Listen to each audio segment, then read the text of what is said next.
বর্তমান সরকার আগামী ফেব্রুয়ারি 2026-এ জাতীয় নির্বাচনের ঘোষণা প্রদান করেছেন।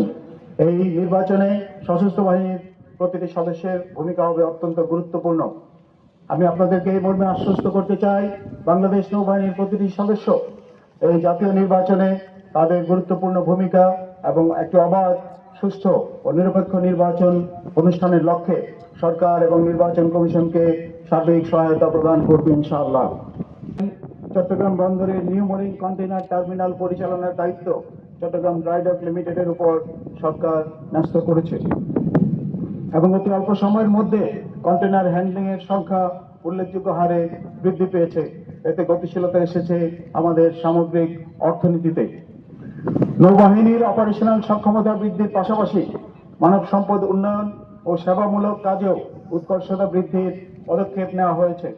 স্বাধীনতা পরবর্তী সময়ে দেশের বিস্তৃত সমুদ্র অঞ্চলের সার্বভৌমত্ব ও সমুদ্র সম্পদ রক্ষায় শুধুমাত্র দুটি টহল জাহাজ পদ্মা ও পলাশ নিয়ে যে নৌবাহিনীর যাত্রা শুরু হয়েছিল, আজ তা একটি গর্বিত ত্রিমাত্রিক নৌবাহিনীতে পরিণত হয়েছে।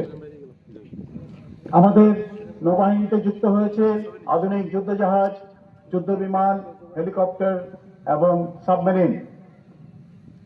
আর এই কারণেই আমরা একটি প্রফেশনাল ও দক্ষ নৌবাহিনী হিসাবে বিশ্বের বুকে আমাদের পরিচিতি অর্জন করতে সক্ষম হয়েছি।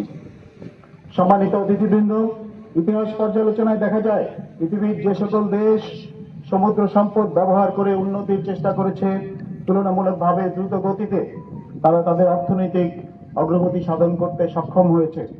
আমাদের জনবহুল এই দেশের সার্বিক উন্নয়নে তাই সঙ্গত কারণেই ব্লু ইকোনমি বা সুনীল অর্থনীতির ভূমিকা অপরিসীম।